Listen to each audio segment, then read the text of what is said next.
I keep seeing birds outside my window, and as soon as I lift the phone up and try to take a picture, they fly away. And there were some squirrels out there, but chasing each other in that big tree. But I had a blue jay looking in, and then he hopped over to another branch, and I'm trying to like get a photo, and I forget it. There used to be this saying called "Go on with your bird egging," and it's an insult because there's birds like jays will go and steal eggs from other birds' nests and eat them. Apparently, if you find a dead mouse in your house and you put it out on a platform feeder like they have for birds, I've got one down below, blue jays will eat dead mice like a Scooby snack. And somebody said that. I didn't make that up. Scooby snack. And I'm like, yeah, okay, because when I think of Scooby snacks, I've got graham cracker cookies that are Scooby snacks. Or dogs could have Scooby snacks, but I don't think of mice as a Scooby snack for a blue jay, but apparently it is. And so go on with your bird egging means you're stealing something that's not yours from somebody else, and it's an insult. And you're likening them to a blue jay or another bird, like a cowbird, I think, will lay one of their eggs in another bird's nest and possibly push the other ones out. So that kind of thing.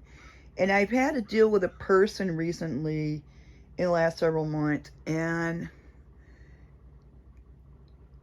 not always the happiest, best interaction, and it may be stopping soon in a month. But it was one of these things where I was sitting here one night, it was like 7 o'clock on a Saturday night, and this person called me up, and I answered. I'm like, what up? And they said, I just want to make sure that you're not talking about me to anyone. And I'm like, what? Yeah, I want you to keep my name out of your mouth. Make sure you keep my name out of your mouth. And I was like sitting here, I'm kind of perplexed because I don't think about this person, let alone talk about them to anyone. I'm like, all right. I said, yeah, okay, I will. No problem. You got it. And the next day I texted them and said, just want to let you know I'm keeping your name out of my mouth. And they were freaking out. What? What's going on? What happened? Tell me what happened. I'm like, I said, nothing happened.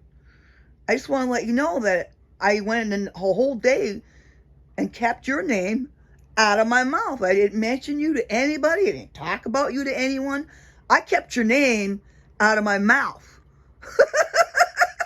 I didn't realize they were that paranoid, thinking that I or somebody or their friends all think about them so often and so much that they're like, oh my God, did you hear about Joe Schmo? They went down to the Five and Dime and they bought something. Oh my God. Like, who cares? I don't think about peripheral people that I might see once a month or once in a blue moon and have a brief interaction with. I don't go around the neighborhood and be like, hey, did you hear that? Hannah Montana was up in here and she walked down the street and looked at someone funny. I don't do that. I don't give a crap. And it's more like, hey, did you read the news story about the crash on 202? Oh, yeah, that was bad. Or did you hear about the paper mill in Jay blowing up that one time? Yeah, I mean, that's the kind of stuff we talk about. Or the weather. Storm's coming. Better go get your bread and milk and your Allen's coffee brandy. Fat ass in a glass. Right? That's it. But I don't go around saying, did you hear about that person? They bought a new car. They must be uppity. Or, like, I don't care. And this girl thought I was so, like, enamored of her that I was going around Leeds, Maine, telling gossip about her. And I'm like, nah, not really. Could give a shit about you. Or your friends. Or your family. Just, don't worry, man. I'm not putting your name in my mouth.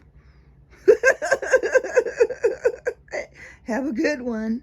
Watch out for that bird egg and blue jay up in the tree.